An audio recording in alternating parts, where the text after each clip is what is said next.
All right, let's jump right in. We're about to explore an incredible story.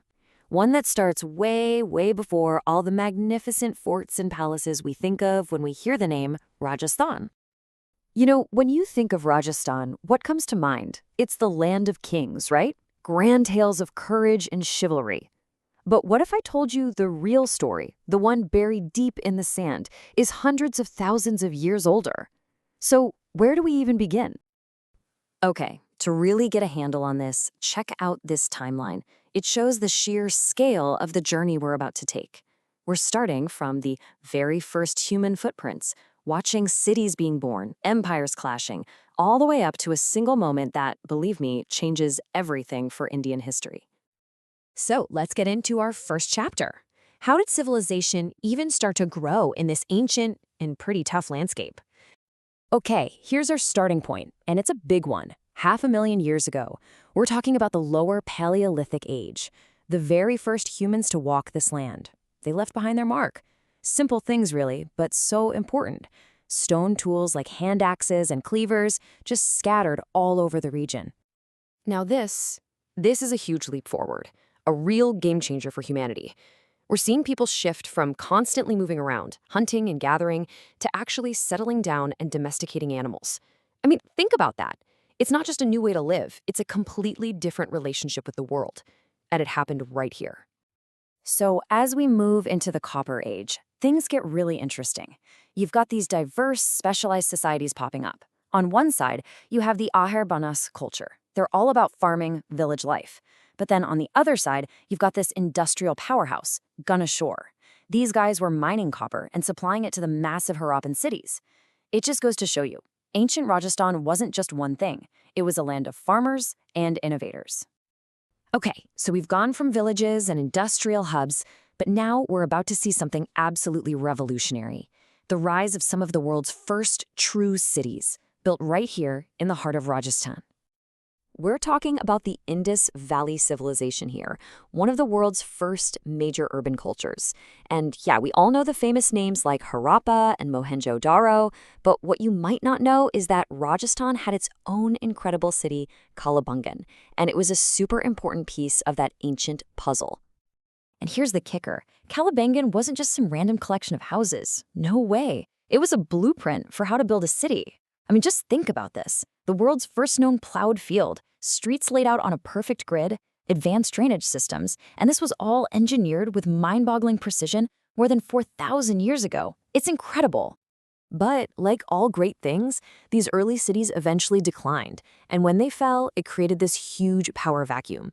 For the next 1,000 years or so, Rajasthan becomes the strategic crossroads, basically a massive stage where huge empires would battle it out for control. So who filled that power vacuum? Well, first up, the mighty Mauryan Empire. They basically united most of the subcontinent for the first time under one government. And we know Rajasthan was a key part of this because we found Emperor Ashoka's edicts here.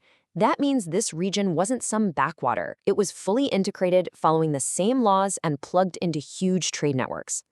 Next up, after the Mauryas, you get the Gupta Empire. This is what's famously known as India's Golden Age. And for good reason.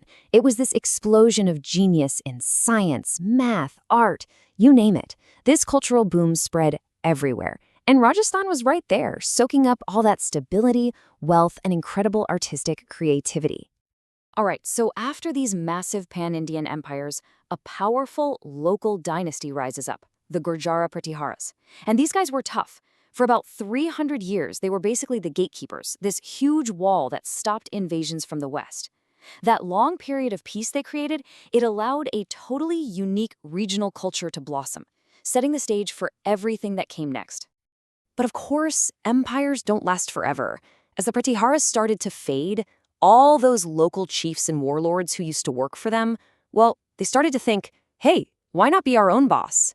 And that fragmentation, that's what gives rise to the legendary warrior clans that we all associate with this land, the Rajputs. So, that begs the question, who exactly were the Rajputs? And, it sounds like a simple question, but the answer, well, it's anything but. You've got historians, poets, even the clans themselves, all offering up different stories for hundreds of years. So let's break it down. This table lays out the big theories. One idea is that they came from foreign invaders who just sort of blended in. Then there's the epic Agni Kund story, that they were born from a sacred fire to protect righteousness. And then you have what most modern historians lean towards, that it was more of a social thing. Different powerful groups, tribal leaders, local lords, rose up and took on the kshatriya, or warrior identity, to make their rule legit. The real answer? It's probably a fascinating mix of all of it. Now, out of all these new clans, one of the most powerful were the Chauhans. They started small, from a place called Shakumbri, but they were ambitious.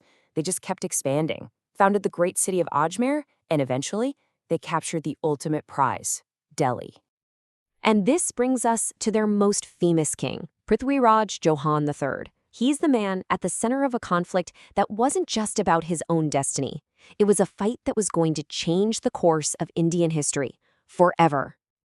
Okay, so it's 1191, the first battle of Touraine. Prithviraj scores a massive, decisive victory. He totally crushes the invading army of Muhammad Ghori and sends them packing. But it's not over. Just 1 year later, 1192, Ghori comes back. And this time, he's ready. The tables are turned, completely.